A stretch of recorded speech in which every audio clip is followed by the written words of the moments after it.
In 2001, the UK National Census recorded that 1 in 20 Londoners were of black African descent, and it's a figure that's continued to rise in the years since. Modern British life and culture now have a strong African component.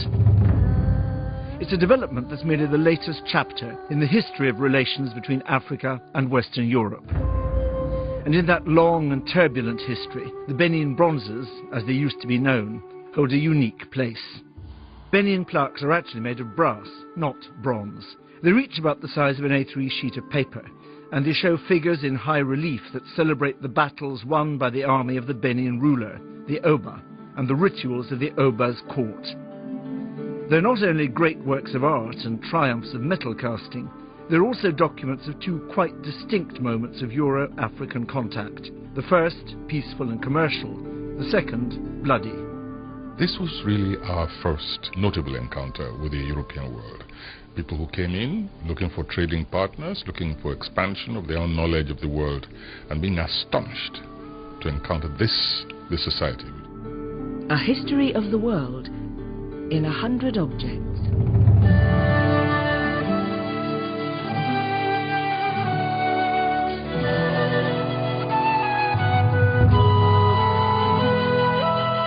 The Oba of Benin with Europeans. A brass plaque cast in Nigeria during the 16th century.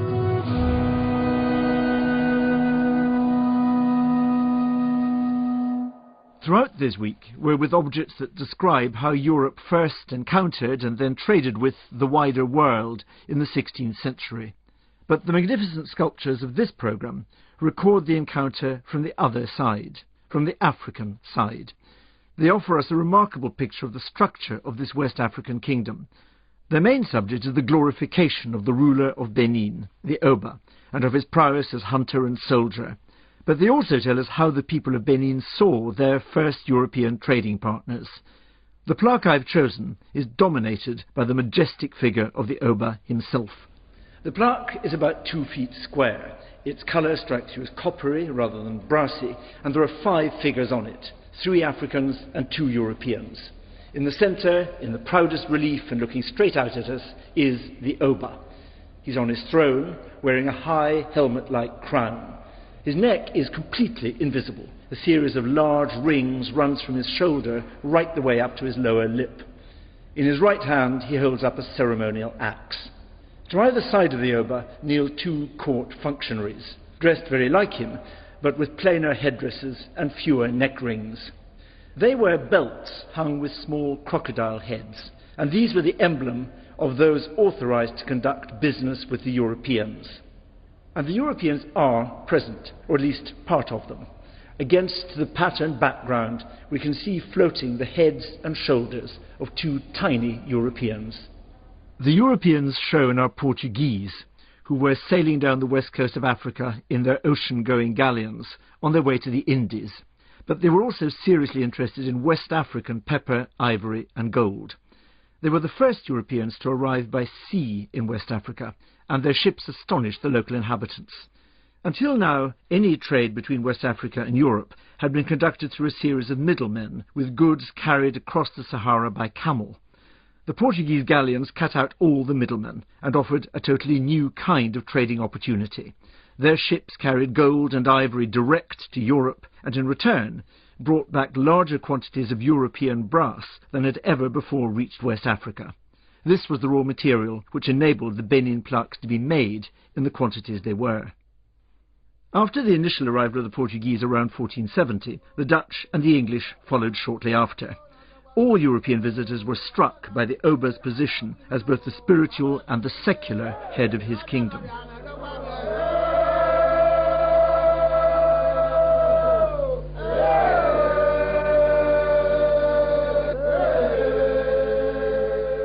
Like this music, the Benin brass plaques are principally concerned with praising the Oba. They were nailed to the walls of his palace, rather in the same way as tapestries in a European context, and they allowed the visitor to admire both the achievements of the ruler and the wealth of the kingdom. The overall effect was enthusiastically described in detail by an early Dutch visitor.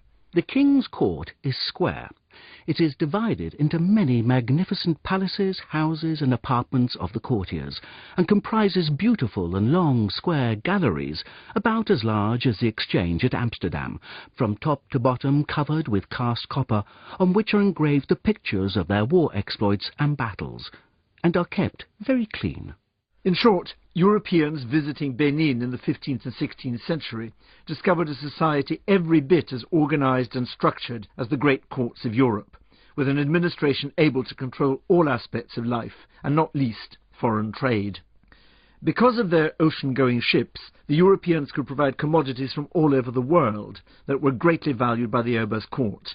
Coral from the Mediterranean, cowrie shells from the Indian Ocean to serve as money, cloth brought from the Far East, and, from Europe itself, the massive amounts of copper and brass needed for the metal casting. The court of Benin was, in fact, a thoroughly international place, and this is one aspect of the Benin plaques that fascinates the Nigerian-born sculptor Sokari Douglas Camp. The Oba has a certain amount of rings on his neck, and even when you see sort of contemporary pictures of the Oba, he has more coral rings than anybody else, and his chest piece has more coral on it. Conversation has always been very important to me. We have things that are supposed to be totally traditional, yet they're traditional through trade.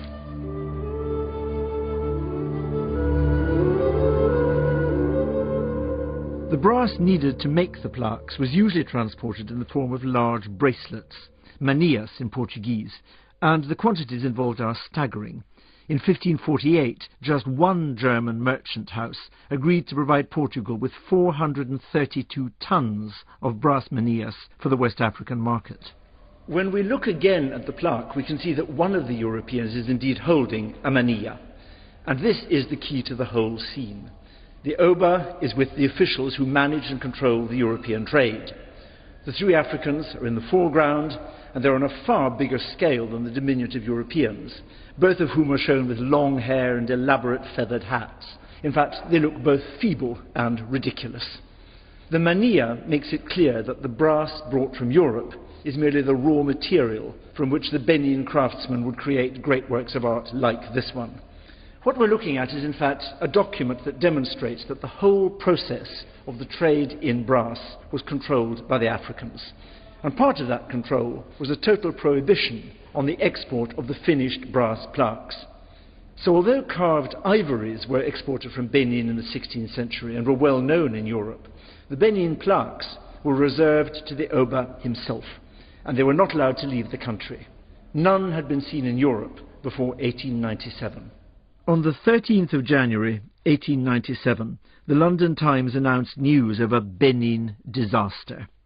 A British delegation seeking to enter Benin City during an important religious ceremony had been attacked and some of its members killed. The details of what actually happened are still far from clear, and they've been vigorously disputed. But whatever the real facts, the British, in ostensible revenge for the killing, organized a punitive expedition which raided Benin City, exiled the Oba, and created the British Protectorate of southern Nigeria. The booty from the attack on Benin included carved ivory tusks, coral jewellery, and hundreds of bronze statues and plaques. Many of these objects were then auctioned off to cover the costs of the expedition, and they were bought by museums across the world. The arrival and reception of these completely unknown sculptures caused a sensation in Europe. It's not too much to say that they changed European understanding of African history. One of the first people to encounter the plaques and to recognize their quality and their significance was the British Museum curator Charles Hercules Reed. It need scarcely be said that at the first sight of these remarkable works of art, we were at once astounded at such an unexpected find, and puzzled to account for so highly developed an art among a race so entirely barbarous.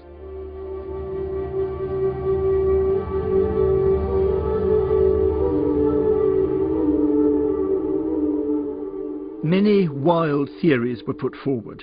The plaques must have come from ancient Egypt, or perhaps the people of Benin were one of the lost tribes of Israel.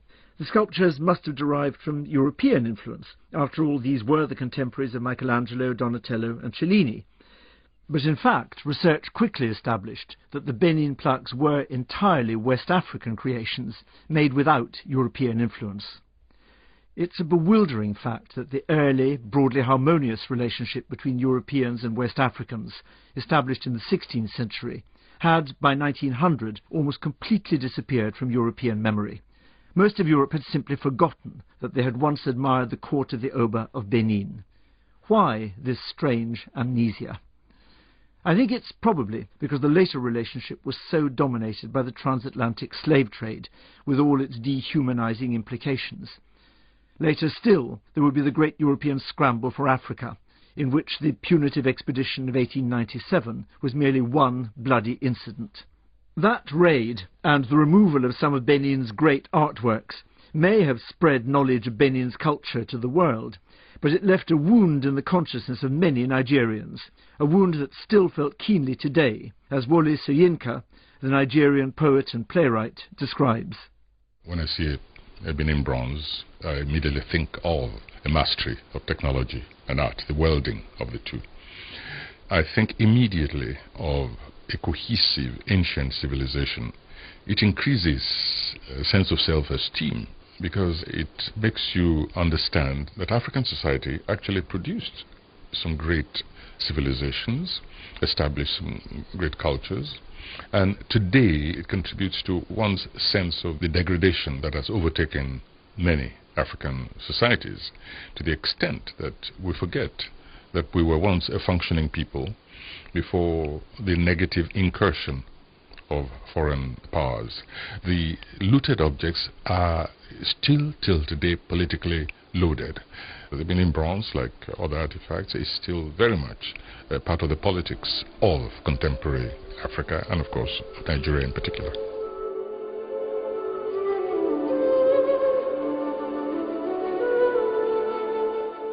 The Benin plaques, these beautiful and disturbing objects, speak as powerfully today as they did when they first arrived in Europe 100 years ago.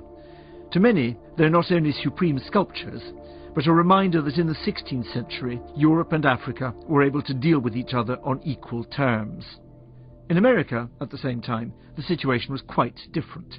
There, the terms of engagement between the local inhabitants and the European intruders were profoundly unequal. These aren't carvings, they're 16th century casts, in copper-rich alloys of brass and bronze. Over 900 plaques are thought to have been made. To produce each one, the artist would need to know how to make and fire a clay mold, and how to melt the metals to pour into it. It's an incredibly difficult skill to master. The combination of relatively sophisticated science and artistic accomplishment baffled most European 19th century observers. They couldn't believe that so-called primitives had been capable of producing work of the same standard as their European contemporaries. These amazing objects just didn't match the Europeans' view of West Africans. The questions were, where did they get the technology to develop this amazing bronze work, and where did they find the materials? But the clues to how such artifacts were manufactured are there for the finding, and I think they will reveal much about the West African kingdoms that created them. I want to know why they were made, what they mean, and what that tells us about the time and place they were produced. And there are some symbols that seem to reoccur, the leopard, the snake, the crocodile, so obviously they were very important. I want to find out what they mean and why they were so important to these people.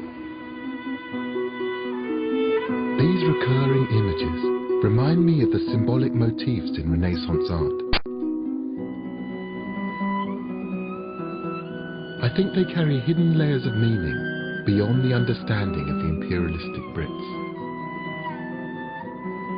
So what do the bronzes tell us about the Kingdom of Benin and its power and its culture? And what does the technology required to make them tell us about pre-colonial West Africa?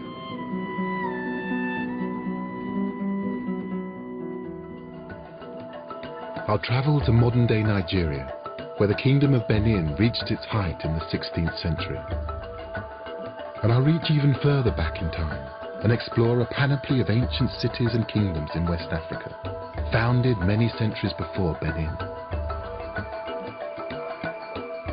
I look for evidence in what's now Mali of how ancient culture and technologies made Benin and its bronzes possible.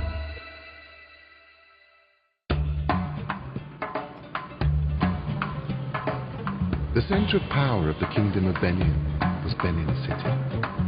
Today it's one of Nigeria's thriving cities, home to over 1 million Africans. The main circle in the centre is dotted with statues, public art depicting Benin's history.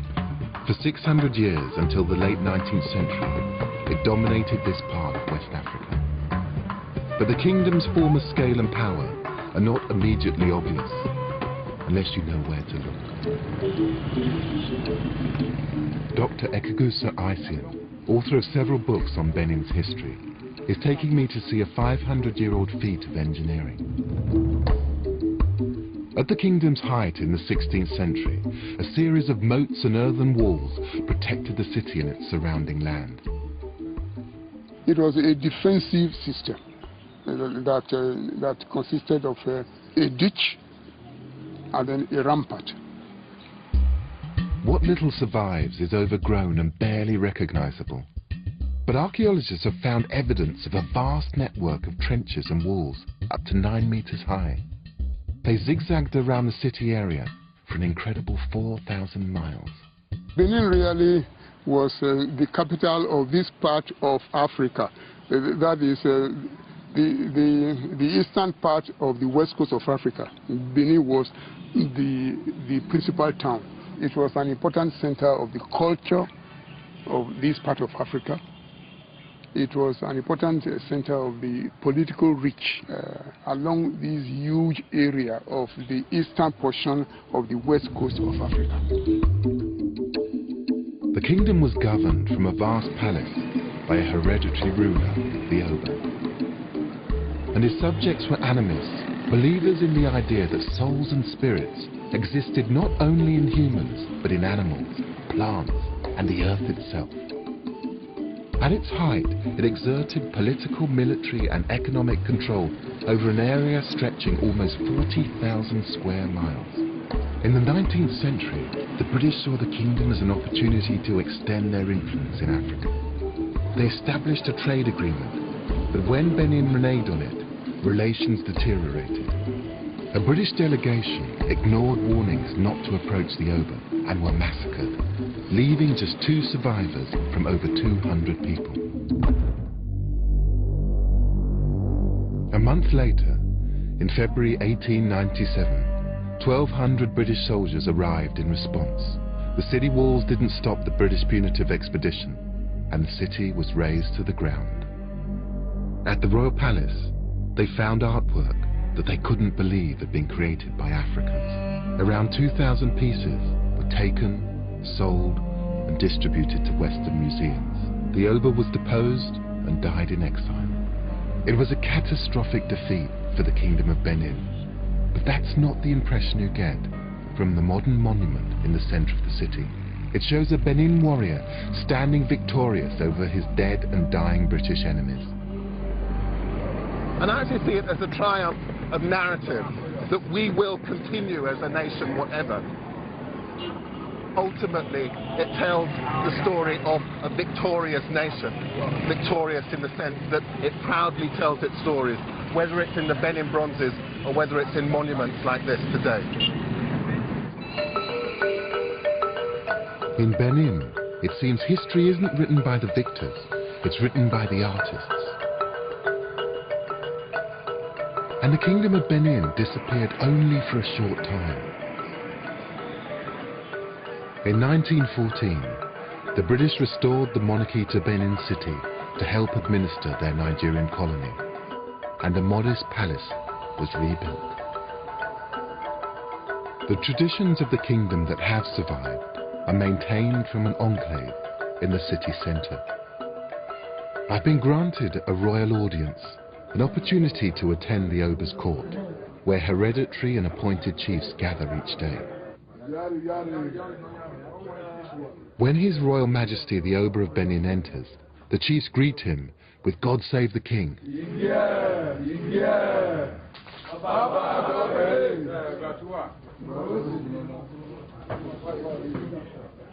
This is more than a symbolic institution. The Oba and his chiefs rule on issues brought to them by ordinary people. Their judgment carries authority here, and the kingdom exists in parallel with the Nigerian state. With a leopard at the Oba's feet and standard bearers at his side, it's like one of the Benin bronzes come to life.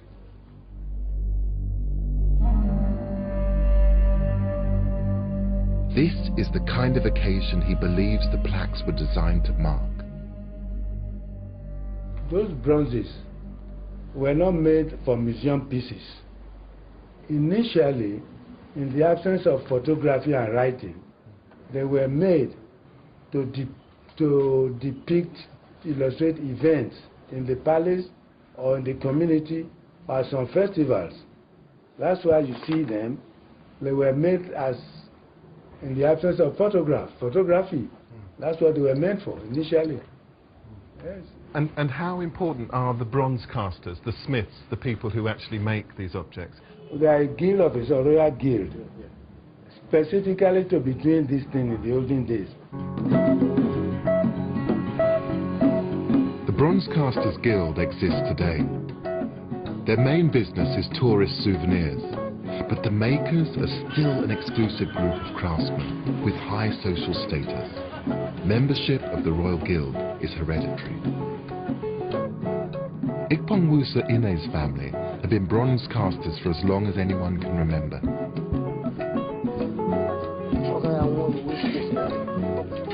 And the skills that created the 16th century bronzes are still evident today. It's liquid, it's now liquid now. You can see the flame. The process begins with a simple clay shape to act as a core. So then you cover the core with wax? With wax. Then you start your details, the mouth, the nose, the eye. And then you cover it with the mud. With the mud? This is the soft mud which we use in covering them. So you cover the whole with the mud, soft mud, after the designing. The details in the wax will leave their impression on the clay mud. When the object is heated, the clay will harden and the wax will melt and drain out. Molten metal will fill the space left by the wax. Inside the fire is like this pot, and with this scrap metal, you load this pot. In the 16th century, the craftsmen melted down copper bracelets brought by Portuguese traders to create brass and bronze. Nowadays, any metal seems to do. So you could put something like a car aerial it's scrap metal. Yeah. Then you put them in here. Then I put it inside the fire here.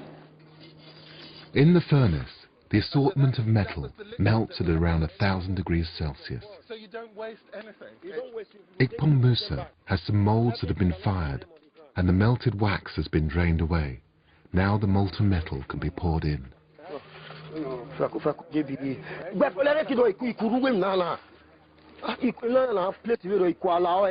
It's just amazing to think that these processes haven't changed for hundreds of years. No, it doesn't change. But the thing is, it still feels still the same. Totally relevant as well. Very.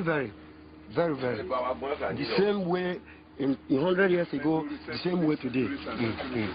The same processes from one stage to another, from one stage to another, is the same process. And in terms of the relevance, is it still there? Do people still feel these are important? Very. We have more than 100 and something members of bronze casters along the streets. Really? Walking. And they still feel... And the junior ones are still coming up. Really? And they feel connected to the Oba and the Royal Palace? Yes. Yes. So those old stories and traditions, they're as important to you as they ever were to your ancestors? It remains this year, next year, and forever. Forevermore? Yeah. They need to understand pottery, metallurgy, and have artistic ability. And the same skills would have been required 500 years ago to cast the Benin bronzes, something the Victorians could hardly believe. Oh, I'm beginning to see what it is now. It's it's hands praying. It's a prayer hand. I see. It's a prayer hand. A Christian ornament which has been created using a centuries-old technique.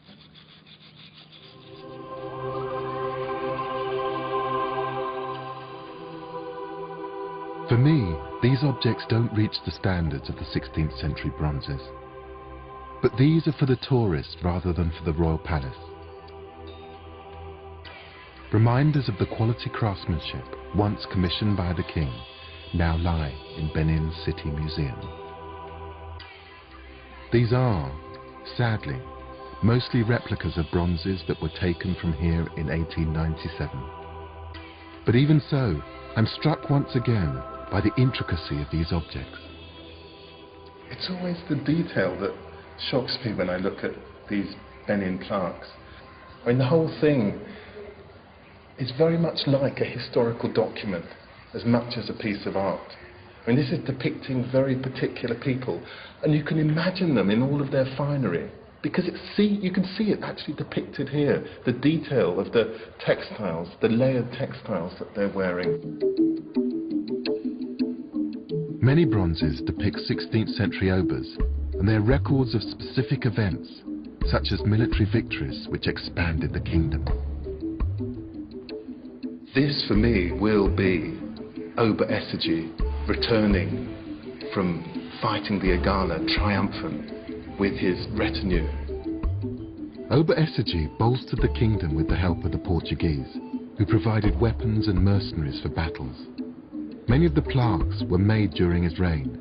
The Portuguese also brought the metal, which enabled the bronze casters to immortalize his exploits. But this craft predates the arrival of the Portuguese, so there must have been another source of copper for the bronzesmiths. And while the bronzes were records of the kingdom's histories, I think they were also more than that. I want to find the origin and meaning of the symbols depicted in them, like this magnificent leopard and the snake which appears on the roof of the Oba's palace. I also want to find out how the culture and technology spread. The answer may lie in West Africa's dynamic and lost civilizations. For 1,000 years before the rise of Benin. You also talk about the Benin Kingdom having changed very little. Is there a particular pride that must be there in the area because of that? Yes, Benin is known all over the world as the strongest traditional people. They are still very traditional. They keep all their laws. All the things that went back in 14th, 13th century, they are still in place. I'd just like to say that, in Nigeria, during the period she was talking about, there were, Nigeria was divided into various regions. You had the Sokoto Caliphate, the northern part of Nigeria, which is predominantly Hausas and Nupes. And you had the Benin Kingdom was in the Midwestern region. The person who founded the Warren Kingdom was, a prince, from the Benin Kingdom that moved away during the period that there were intertribal and civil wars within that kingdom. He moved away, for his safety, and his followers moved with him, traveled along the coastal region and settled in the present-day Warri area, and he founded that Benin. So there were different kingdoms at that time. The Benin Kingdom was a very prominent and powerful kingdom, and the Benin Kingdom has retained most of its, cultural values, both in terms of religious symbols, what the kingship meant to the people. They are still a strong unifying force there between, the kingship, the kingdom, the Obas, and the people that they represent, because the Oba was a very powerful ruler, not just politically, but spiritually. The Benin people were known craftsmen. They were very good craftsmen and good brass work. And most of the artifacts, a lot of the artifacts that were carted away from Nigeria, and brought to the museums, which we find in different parts of Europe and America today, actually, most of this came from the Benin Kingdom, the Benin land.